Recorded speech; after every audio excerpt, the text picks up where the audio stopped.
دکتۆر ویلیام کامبڵ وەڵامی دکتۆر زاکر نایک دەداتەوە لە پەڕە 61. دکتۆر نایک کۆمەڵێک کێشەی ڕاستەقینەی دروست کرد، بەڵام من هاوڕانیم لەگەڵ وەڵامەکانیان لەبارەی قورئانەوە. لە وەڵامی ئەلعەلەقە و مودغە تا ئێستا بۆچوونم وایە کە ئەوە کێشەیەکی گەورەیە، بەڵام ئەوەی وتی ڕای خۆی بووە و ئەوەی منیش وتم بۆچوونی خۆم بووە و ئێوەش ئازادن چۆن بیر لەو کێشەیە دەکەنەوە. لەبارەی ئەوەوە دووە کە هیچ کەسێکی نەدیوە کە ژەهری خوارد بێت بۆ تاقیکردنەوەی ئیمانەکەی. ئێستا کەسەکە بەردەست نییە تا بیهێنمە ئێرە، چونکە مردووە ئێستا لەلای خوایە. بەڵام ئەو هاوڕێیم هاریرید کلیف کە لە شارێکی باشووری مەغریب دەژیا، کەسێک کە هاری بە هاوڕێی زانیوە بانگهێشتی کردووە بۆ خوانێک، لەگەڵ خێزان و منداڵەکەیشی بانگهێشت کردبوو کە هاری ڕازی دەبێت بچێت بۆ خوانەکە. کەسێک لە دەرگای دەدات و پێی دەڵێت کە خانوخێکە ژەهرت خواردت دەکات لەسەر خوانەکە. دواتر چوون بەدەم بانگێشتەکەوە و هاری ئەم دەقەی خوێندەوە کە دکتۆر زاکر باسی کردووە و بڕیاریدا بڕوات چاوەڕێی کاتێکی گونجاو بوو بۆ ئەوەی کە کابرا ئاگای لێ نەمێنێ و خواردنەکەی بۆ عەکس کاتەوە. بەڵام مەجالی ئەوەی تیانەبوو بیکات، هەر بۆیە کە دەستی کرد بە خواردن لەو قاپەی ژەهرەکەی تێدا بوو. هاوسەرەکەی نەیتوانی بوو زۆر بخوات و خواردنیان دابوو بە کوڕەکەیان پێش ئەوەی بڕۆن بۆ ماڵەکە. بەڵام هاری لە خواردنەکەی خواردبوو و ئەو شەوە ئازارێکی زۆری هەبوو، تووشی نەزیفیش بوو. سەرباری ئەوە ژیا و 2 ڕۆژ دوای ئەوە سەردانی هەمان ماڵ دەکات. وە کاتێک لە دەرگا دەدات و خاوەن ماڵ دەرگا دەکاتەوە، ڕەنجی خاوەن ماڵ دەگۆڕێت و سەری سوڕ دەمێنێت. وهاری سوپاسی ئەکات بۆ ئەم ژەمە خواردنە، بەباشم زانی ئەم نمونەیە باس بکەم. و باسی ئەوەت کرد کە عیسا تەنها بۆ جوولەکەکان نێردراوە، نەک بۆ غەیری جوولەکە. بەڵام لە قورئان خۆیدا باسی مەریەم دەکات، دەڵێت عیسا نیشانەیەکە بۆ مرۆڤایەتی و بەڵگەی بەزەیە لە ئێمەوە. لە مزگەنی مەتا دەقینۆ ژنێک هات و پێیەکانی عیسای چەور کرد. عیسا وتی لە هەر کاتێکدا ئەم مزگەنیە بەکارهێنرا لە گشوێنێکی دنیادا ئەوەی ئەم ژنە کردی باس دەکرێت. و لە مەتا ژمارە 20 دەقی 18 کە عیسا بەرز دەبێتەوە بۆ ئاسمان، دەڵێت بڕۆن و ئەو مزگەنیە با دنیادا بڵاو بکەنەوە. ئەمە دژیەک نییە لەگەڵ ئەوەی عیسا وتوویەتی با شوێن کەوتوانی کە بەتەنها بۆ لای جوولەکە بچن، چونکە جوولەکەکان دەرفەتێکی تایبەتیان پێدرا بوو. چیرۆکێک هەیە لە ئینجیلدا، لە مێژوودا لە چیرۆکەکەدا عیسا دێتە لای درەختێکی هەنجیرەوە و درەختەکە بیبەر بوو. بۆ ماوەی 3 ساڵ کەسێک بە عیسا دەڵێت ئایا ئەم درەختە زڕە ببڕمەوە؟ عیسا لە وەڵامدا دەڵێت نەخێر، وازی لێ بهێنە بۆ ساڵێکی تر تا بەرهەم دەگرێت. ئەمانە هەمووی چیرۆکن لەبارەی ئیسرائیلەوە و عیسا 3 ساڵ ئامۆژگاری ئەوانی کرد و نیو ساڵی تری چووە سەر ئامۆژگاریەکانی. بەڵام کورتا ڕووداوی تری هەیە کە تێیدا جوولەکەکانی ئاگادار کردوتەوە کە پیرۆزیەکان لە جوولەکە دەسەنرێتەوە و دەدرێت با غەیری جوولەکەکان. دکتۆر نایک باسی ماوەی ڕۆژی کرد، هەروەها لە ئینجیل ئەتوانی ماوەی ڕۆژ بۆ ماوەیەکی دوور و درێژ بەکار بهێنرێت و مەرج نییە 24 کاتژمێری بێت، هەروەک چۆن دکتۆر مۆریس بۆکای لە کتێبەکەیدا باسی کردووە و منیش باوەڕم وایە ماوەیەکی درێژە، نەک ڕۆژی 24 کاتژمێری. و کۆمەڵێک کێشە و گرفت هەیە کە باسی کرد دکتۆر نایک و ئینکاری ناکەم، هەروەها وەڵامیشم پێ نییە بۆیان.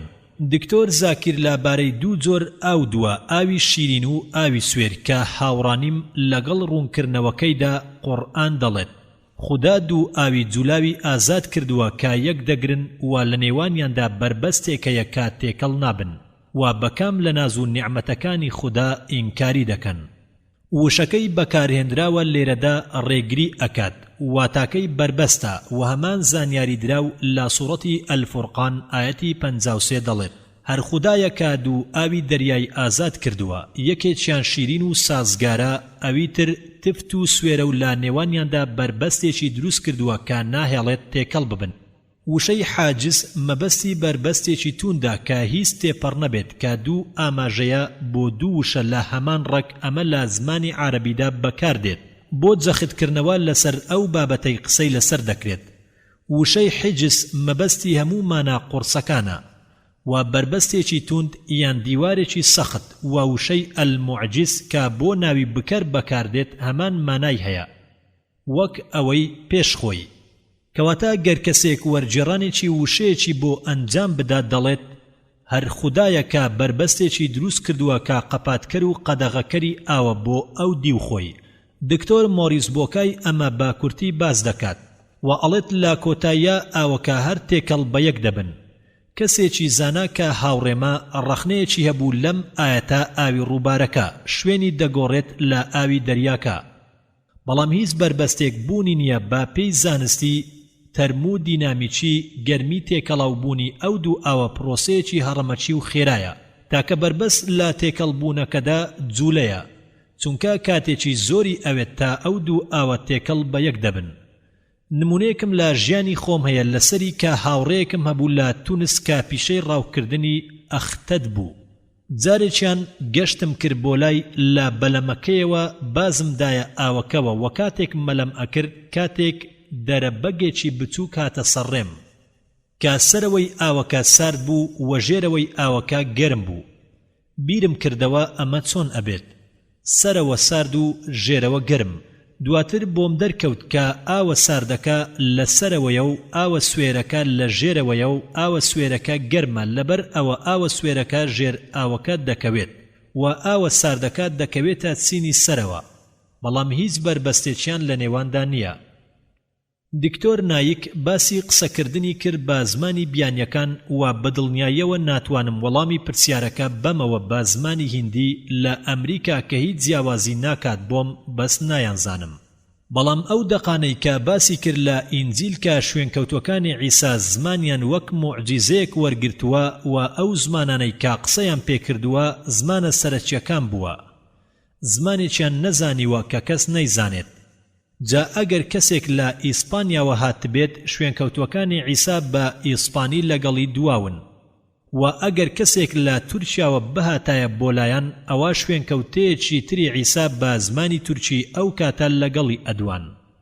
ئێستا شتێکم ئامادە کرد ئەوە باسکەم کە بابەتی شایەتەکانە لە سەفر ئەتەنبیەدا. خدا چۆنیەتی ناسینەوەی پێغەمبەری ڕاستەقینە، ناسینەوەی بە موسا و پێشبینیەکانی هاتنەدی.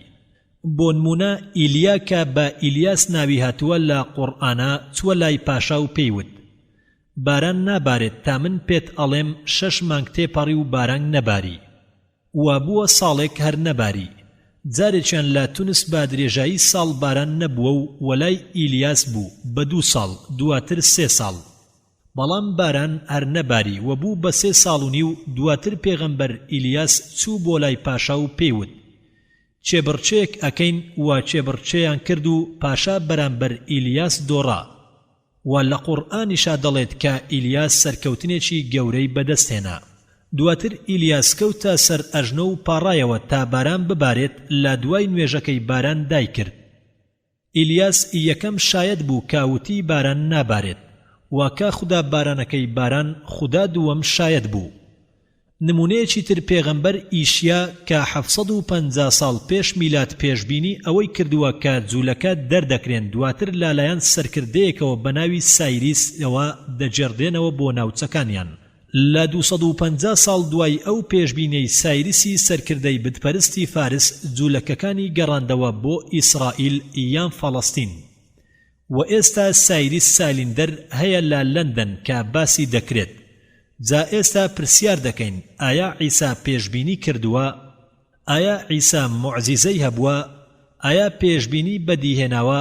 و ئێستا خوێندنەوەیەکی ژمێریانە دەکەین بۆ پێشبینیەکان کە پێی دەوترێت توێری ئەگەری و هەڵسەنگاندن دەکەین بۆ ئەگەرەکان کە ئایا ڕێی تێدەچێت با ڕێکەوت ڕوویاندا بێت یان نا. بۆ نمونە وای دا ئەنەین دکتۆر نایک 10 تیشێرتی هەیە و ئەزانم کە یەکێک لە تیشێرتەکان سوورە، و لە پێشبینیەکەدا ئەڵێم سبەی تیشێرتێکی سوور لەبەر ئەکات و ڕۆژانی دواتر دێت و تیشێرتە سوورەکەی لەبەردایە. لە ئەنجامی ئەوەی کە ڕاست بووە ئەڵێم من پێغەمبەرم، بەڵام هاوڕێکانم نانا ئەوە بەڕێکەوت ڕوویدا. باوای دابنین کە دکتۆر ساموئێل نەعمان 2 جووت پێڵاو و جووتێک نەعلی هەیە، ومن پێشبینی ئەکەم بۆ ڕۆژی دواتر کە دکتۆر زاکیر کام تیشێرتە لەبەرکات و دکتۆر ساموئێڵ جووتێک نەعل لە پێ ئەکات. دکتۆر سەبیل ئەحمەدیش 5 کڵاوی هەیە، بۆ ئەویش ئەڵێم سەرپێچیەکەیان لەسەر دەکات. باشە ئەگەری چەندە هەمووی ئەگەر قسەکانم ڕاست بن ئەنجامەکە دەردەچێت بە لێکدانی ئەگەرەکان کە 1 لەسەر 10 و 1 لەسەر 3 و 1 لەسەر 5 و ئەنجامەکەی دەگاتە 1 لەسەر 150ەوە. ئەوە ئەگەری پێشبینیەکەم ڕاست بێت بە چانس. بەڵام پشکنین بۆ 10 پێشبینی کتێبی پیرۆز ئەکەین. یەکەم پێشبینی جێرمایە لە 600 ساڵ پێش میلاد بووە کە مەسیح ئەبێت لە نەوەی داود بێت. خوددا ئەڵێت ڕۆژانێکی یەت کە لە نەوەکانی داود کەسێک دێتە دنیاوە کە پاشایەکی دانایە و ئەو کردداری دادپەروەرانە و چاکە دەکات. پێی ئەوترێت یاهۆیی چاکە خوازمان. و بەدیهاتنی ئەم پێشبینیە لە 6 مانگی سکپڕی مەریەمدا بوو کە کاتێک جبرائیل لەلایەن خودداوە هاتوو بە مەریەمی وت ئارام بگرە تۆ کوڕێکت ئەبێت کوڕەکەت ناوی عیسا ئەبێت و کەسێکی مەزنی لێ دەردەچێت و پێی دەوترێت کوڕی خودداوە. خوددا عەرشەکەی داودی باوکی پێدەدات و مەملەتەکەی بۆ هەتا هەتایە ئەمێنێتەوە. فریشتەکە دیسان بە مەریەمی وت ڕۆحی پیرۆز دێت بۆ لات و هێزی خودای مەزن دەتپارێزێت. هەر بۆیە کە ئەو منداڵی کە لەدایک دەبێت پێی دەوترێت پیرۆز کراوە. کە پێغەمبەر داود لە سەرەتای ژیانیا تەنها لە خێزانێکی بچووک بوو، بەڵام دوای ئەوەی بوو بە پادشا خانەوادەکەی ناوبانجیان دەرکرد و هەموو کەسێک گەر 5ەم ئامۆزایشی بوو بێت لەبیر نەکراوە. هەر بۆیە کە منیش ئەگەری ئەوە دادەنێم کە 1 لە 200 کەسی جوولەکە ڕەچەڵەکی دەگەڕێتەوە سەر داود. دووەم پێشبینی فەرمانڕەوە هەمیشەیەکەی کە لە بەیت لەحم لەدایک دەبێت مایکا لە 750 پێش میلاد دەڵێت بەڵام تۆ ئەی بەیت لەحم ئیفرۆتا زۆر بچووکن بۆ ئەوەی لە نێوان خێڵەکانی جودایا ببن. لە تۆوە دێتە پێشەوە بۆ من ئەو کەسەی کە دەبێتە فەرمانڕەوای ئیسرائیل کە ڕەچەڵەکی زۆر کۆنە و لەو ڕۆژە کۆنەکانەوەیە ئەم پێشبینیە هاتەبوون هەرچەندە یوسف و مەریەم لە ناسیرە ژیابوون. بەڵام بەهۆی فەرمانێکی فەرمانڕەوا سیزار ئۆکەستسەوە کۆچیان کرد بۆ بەیت لەحم و لە بەدیهاتنی پێشبینیەکەدا دەڵێت یوسفیش لە گاڵی شاری ناسرەوە چوو بۆ جودا بۆ شارەکەی داود کە پێشی دەوترێت بەیت لەحم، چونکە لە نیشتیمانێکدا بووە کە پڕ بەڕەچەڵەکی داود بووە و هەر لەو شوێنە مەریەم یەکەم منداڵی بوو. باشە ئەگەری چەندە کە لە بەیت لەحم لە دایک بێت نزیکەی 2 بلیۆن کەس هەیە لە دنیادا لە سەردەمی مایگاوە تا ئێستا لە دایک بوون. 7,000 کەس لە بێتلهەم ژیاوە، واتە ئەگەری ئەوەیە کە 1 کەس لە 280,000 کەس پێشبینی سێم. ئەوە پێغەمبەرێک ئامادە دەبێت بۆ مەسیح. ئەم پێشبینیە لەلایەن ماڵەقاوە کراوە نزیکەی 400 ساڵ پێش لەدایکبوونی عیسا دەڵێت ببینە پەیامەکەم ئەنێرم بۆ ئەوەی پێش خۆم ئامادەکاری بکرێت و ئەو گەورەی کە بەدوویە وێڵی لە ناکاو دێت بۆ پەرزگاکە و دەڵێت و ئەو پەیامبەرەی کە چاوەڕێی دەکات و دڵخۆشە بەو هەواڵە دەڵێت سەیرکەن ئەو هات گەورەی خانەخوێکانە. و بەدیهاتنی ئەم پێشبینیە ئەو کاتەیە کە یوحەنای لە ئاو هەڵکێشا و تا یەحیای کوڕی زەکەریا. عیسای بینی بەرەو ڕووی هات و دەڵێت ئەوە ڕووناچی خودایە کە هەموو گوناهەکانی مرۆڤ دەبات. یەحیا دەڵێت ئەمە ئەو کەسە بوو کە من وتم کەسێک دێت کە لە من پلەی لە پێش منەوەیە، چونکە ئەو لە پێش منەوە هەبووە و قورئانیش هەمان شتمان پێ دەڵێت لە سوورەتی ئالی عیمران لە ئاەتی 39 بۆ 45 دەڵێت یەحیا دێت کە بەڕاستدانەری وتەی خودایە کە پێی دەوترێت مەسیحی کوڕی مەریەم. باشە چەند پێشەوە و فەرمانڕەوا لە پێشەوە ئامادەکاری بۆ کراوە. زۆرە، بەڵام من ئەگەری 1 کەس دائەنێم لە 1000.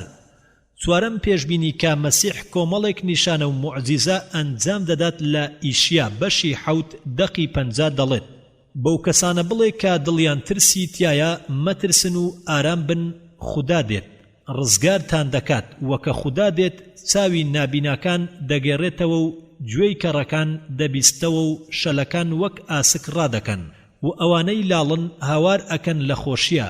مزگێنی دەڵێت عیسا بێشمار موعجیزەی هەبووە و قورئانیش بە هەمان شێوە و ئینجیل باسی 4 پەیامبەر دەکات کە موعجیزەیان هەبووە کە عیسا و ئیلیاس و موسا و ئیلیشیا.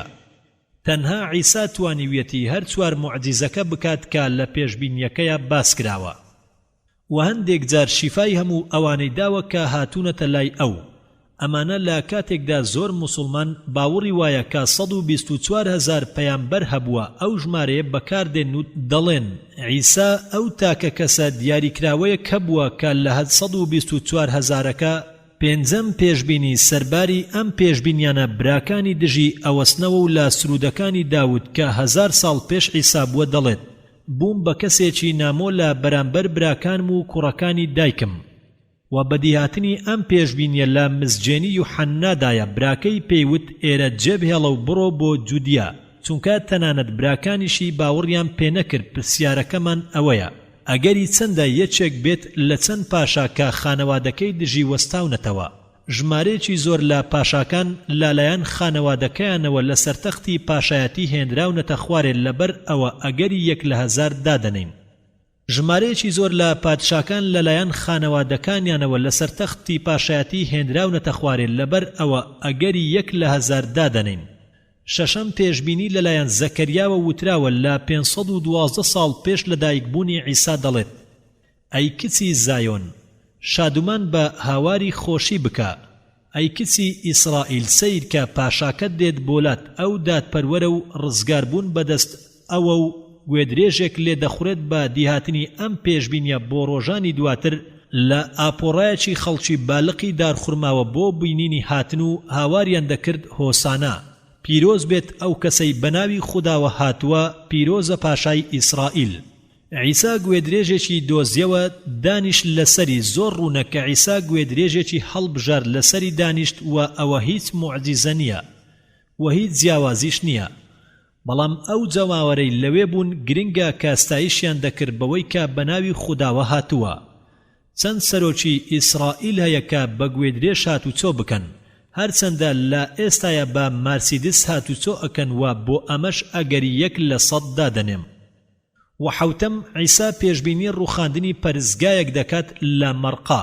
13 ئەم جارە عیسا خۆی پێشبینی دەکات لە نزیکەی ساڵی 30 میلادی کاتێکە لە پەرستگاکە عیسا دێتە دەرەوە یەکێک لە شاگردەکانی پێی دەڵێ مامۆستا سەیری ئەم دیوارە جوانە و ئەم بینە سەرنج ڕاکێشانە بکە. عیسا پێیوت ئەم بینە مەزنە ئەبینی نابێت 1 خشتی لەسەر 1 بمێنێت ئیلا هەمووی بەسەر 1دا دەڕوخێت و بەدیهاتنی پێشبینیەکەی نزیکەی 40 ساڵ دوای ئەو قسەیە ڕوویدا لە 7 میلادیدا کە لە دوای ئابلوقەیەکی ماوە درێژ سەرکردەی ڕۆمانی تایتس ئیسرائیلی داگیر کرد. تایتس ویستی پەرستگاکە بهێڵێتەوە، بەڵام جوولەکەکان ئاگریان تێبەردا لەبارەی یاخیبوونی جوولەکەکان و تێکشکانیان شتێکی ئاساییە، هەر بۆیە ئەگەری 1 لە 5 دادەنێم.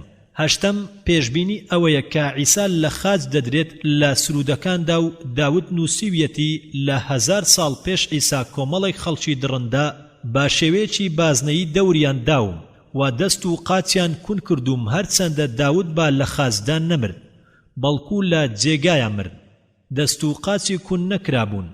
بەدیهاتنی ئەم پێشبینیە لە مزگێنی لۆقادایە دەڵێت کاتێک هاتن بۆ شوێنێک پێی دەوترێت سکەڵ کە لەسەر منیان لەوێ لە خاجدا لەگەڵ تاوانبارەکاندا، یەکێک لای ڕاست و یەکی دی لای چەپ. پرسیارەکەمان ئەوەیە کە چەند کەس لە خاج دراون، بۆ ئەمەش ئەگەری 1 لە 10,000 دادەنین. پێشبینی کردنی نۆیەم ئەوان پۆشاکەکانی داود دابەش دەکەن و قورعە دەکەن بۆ وەرگرتنی ڕۆبەکانی یوحەنا. بەدیهاتنی ئەم پێشبینیەی داوتمان بۆ باز دەکات لە بەشی 19دا کاتێک سەربازەکان عیسایان لە خازدا جلەکانیان برد دابەشیان کرد بەسەر 4 بەشدا، هەر سەربازە و پارچەیەک جل بەبێ دابەشکردنی جلەکانی ژێرەوەی 1 پارچە بوو لە خوری دروستکراو بوو لە خوارەوە تا سەرەوە. سەربازەکان وتیان بانەی دۆڕینین بەڵکو یانسیب قورعەی بۆ بکەین بزانین بۆچێ دەردەچێت. باشە ئەگەری چەندە کە لە تاوانبارانە کەسێکیان جلکی خوریەک پارچەی لەبەردا بێت، لای خۆتانەوە ئەتوانن بڕیار بدەن، بەڵام من ئەگەری 1 لە 100 دادەنێم. پێشبینی دەیەم هەرچەندە بێتاوانە لەگەڵ خراپەکاردا مامەڵەی لەگەڵدا دەکرێت و لەگەڵ دەوڵەمەنددا دەمرێت، ئیشیا 750 ساڵ پێش عیسا پێشبینی کردووە دەڵێت ئەو تۆمار کراوە بۆ گۆڕ لەگەڵ خراپەدا و دەوڵەمەند لە ساتی مردنە هەرچەندە هیچ توند و تیژ نەبووە و هیچ خەڵەتانێک لە قسەکانیان نەبووە و ئەو لەگەڵ گوناهکارانە ناوی تۆمار کرابوو مزگەینی مەتا بەدیهاتنی پێشبینیەکە باز دەکات دوو دزیان لەگەڵ عیسا لە خاجدا و کاتێک ئێوارە نزیک دەبوویەوە کەسێکی دەوڵەمەند هات لە ئارامسیە و ناوی یوسف بوو کە شوێنکەوتەی عیسا بوو چوو بۆ پیلات بۆ داواکردنی لاشەکەی عیسا دواتر بەرگێکی پاچی لە عیسا پێچاو و لەناو ئەو قەبرە حازرکراوەی خۆیدا ناشتی ئەپرسم ئایا چەند تاوانباری سزادراو هەیە کە لە ڕاستیدا بێتاوان بوون ئەڵێم لە 10 کەس ئەی چەند تاوانباری بێتاوان لەگەڵ دەوڵەمەندا نێژراون ئەگەری ئەوەش 1 لە 100 تاوانبار کە ئەگەری گشتی 1 لە 1000 لە کۆتاییە کە پێشبوونی زیندووبوونەوەی عیسایە لە دوای مردنی لە ئیشیادا دەڵێت ئەو بێبەش دەبێت لە زەوی ژیان واتە دەمرێت و هەرچەندە خودا ژیانی وەک قوربانیە بەڵام نەوەکانی داهاتووی دەبینێت و ماوەی ژیانی درێژ دەبێتەوە واتە لێرەیە پێشبینی ئەوە دەکات کە ئەو زیندوو دەبێتەوە مزگەنی لۆقا پێمان دەڵێت کە عیسا لە ناوماندا زیندوو بوویەوە و ڕاوەستا بوو پێیوتین ئاشتی لەگەڵتاندا بێت دواتر پۆلس کورتەیەکمان پێدەدات لە کۆرنسۆسی یەکەمدا بەشی 15 دەڵێت عیسا دەرکەوت بۆ پەترۆس دواتر بۆ 12 شوێنکەوتەکەی دواتر بۆ زیاتر لە 500 کەس لە براکانی لە هەمان کاتدا کە زۆربەیان ئێستا لە ژیاندان دواتر بۆ یاقوبی نیوە برای عیسا دواتر بۆ هەموو پەیامبەرە شوێنکەوتوەکانی وابزانم ئەوە شتێکی زۆر گرنگ نییە ئێستا سەیری ژمارە کەرەکەی دەکەین یەک پیاو لەناو هەموو پیاوەکانی دنیادا هەموو دەپێشبینیەکە بەجێ دەهێنێت ئەم پرسیارە دەتوانین وەڵام بدەینەوە بە لێکدانی هەموو ئەگەرەکان کاتێکی وەهام نییە کە هەموو لێکدانەکان بکەم لێرە بەڵام وەڵامەکەی دەکاتە ئەگەرەکەی بریتیە لە لێکدانی ئەو ژمارانە واتە 1 لە 1 بلیار ئەگەری هەیە پێشبینیەکە سوتفە بوو بێت باشترین زانیاری سەرچاوەی دەستکەوتووە لەبارەی ڕێژەی پیاوان ژیابن دەکاتە 88 بلیۆن پیاو واتە ئەنجامی ڕێژەکە دەگاتە 1 کەڕەتی دەتوانی 11 بەدابەشکردنی ئەم دوو ژمارەیە ئەزانین کە هەر کەسێک ئەم دە پێشبینیەی تیا کۆب بێتەوە بە سوتفە یەکسانە بە ئەگەری 1 لە 10 بلیار واتە 17 سفر با نمونەکە بگۆڕین بۆ نمونە ئەگەر ویلایەتی تکساس داپۆشیت بە دیناری ئاسن کە بۆ مەترێک داپۆشرابێت لەو جۆرە دینارە وەیەشێک لەو دینارانە دیاری کرابێت پێت بڵێم بۆم بدۆزەرەوە بە سوتفا ئەوە ئەگەرەکەیە کە بۆ دەربچێت بە شێوەیەکی تر بۆ دەرناچێت وە سوتفە نییە واتە ئەستەمە ڕووبدات ئەو ڕێکەوتە زۆر زیاتر هەن لە کتێبی پیرۆزدا و ئەم پێشبینیانە ئاماژەن بۆ ئەوەی کە داود و ئیشیا لە یەکەم شایەتەکان بوون و خوددا ئەو پێشبینیانەی بەدیهێناوە و دووەم شاهد بووە و خوددا وای کرد کە شوێنکەوتوەکانی عیسا ئەم پێشبینیانە بنووسنەوە ئەمانە هەمووی ئاماژەن کە کتێبی پیرۆز لە ئولوهیم خودداوەیە مزگەنی پێمان دەڵێت عیسا لە لای خودداوە هاتووە و لابڕی تاوان و گوناهەکانی ئێمە سزا درا کە ئەمە هەواڵێکی باشە بەڵام قورئان هەواڵێکی ناخۆشی پێیە لە سوورەتی نەحلدا ئایەتی 61دا دەڵێت ئەگەر خوددا بەپێی کردداری مرۆڤەکان زۆریان سزایان بدات هیچ مەخلوقێک لەسەر زەوی نەدەما کێشەکە ئەوەیە کە قورئان زۆر بەڕوونی دەڵێت تەنانەت ئەو کەسانەی کە زۆر باش بوون تەنها ئەگەریان هەیە کە لەیان خۆش بێت خوددا وەک لە سوورەتی ئەلقەسەسدا دەڵێت بەڵام بۆ ئەو کەسانەی کە تەوبە دەکەن و ئیمان دەهێن و چاکە دەکەن لەوانەیە کەسێک بێت لە سەرکەوتوەکان لە سوورەتی ئەتتەحریمدا دەڵێت ئەی ئەوانەی باوەڕتان هێناوە تەوبە بکەن تەوبەیەکی ڕاستگۆیانە لەوانەیە خوددا لە گوناهەکانتان خۆش بێت لە سوورەتی ئەتتەوبەدا دەڵێت ئەوانەی کە خوددا بەتەنها دەپەرستن کە باوەڕیان بە خوددا هەیە و ڕۆژی دوایی و پەرستنەکانیان بێکەم و کوڕی ئەنجام دەدەن و زەکات دەدەن و تەنها ترسیان لە خوددایە لەوانەیە لە ئەو کەسانە بن کە لەسەر ڕێگای ڕاستن کۆتاییەکەی زۆر تەنیایە ئەگەر کەسێک باوەڕ نەهێنێت بە دڵنیاییەوە ئەچێتە دۆزەخەوە ئەگەر باوەڕیش بهێنێت لە ڕۆژی دواییدا لەبەردەم ئەڵڵادا بەبێ پاڕانەوەی کەس بۆی و بە تەنها و تەنها لە توانایدایە کە هیوا خواز بێت ڕەنگە و لەوانەیە لەو کەسانە بێت کە ڕزگاریان دەبێت و ئەمە هەواڵێکی زۆر ناخۆشە. لە قاموسدا مانای وشەی عەسا بە مانای ڕەنگە و لەوانەیە و احتیمالە دێت. لە قاموسی کوردیدا بە مانای عەسا وەردەگیرێت بە وشەی لەوانەیە ئەمە لەوانەیە ڕاست بێت. بەڵام زۆر دڕەقانەیە لەلایەکی ترەوە کتێبی مزگەینی هەواڵی خۆشی پێکە عیسا دەڵێت من نهاتم تا خزمەت بکرێم بەڵکو خزمەت کەم، ژیانم وەک قوربانی ببەخشم بۆ زۆربەتان. قسەیەکی تر لە پۆلسی پەیامبەری عیساوە دەڵێت ئەگەردان بەوەدا بنیت کە عیسا خودایە و لە دڵەوە باوەڕ بەوە بکەیت کە خودای مەزن زیندوی کردوتەوە ئەوە تۆ ڕزگارت دەبێت و ئەمە هەواڵێکی خۆشە.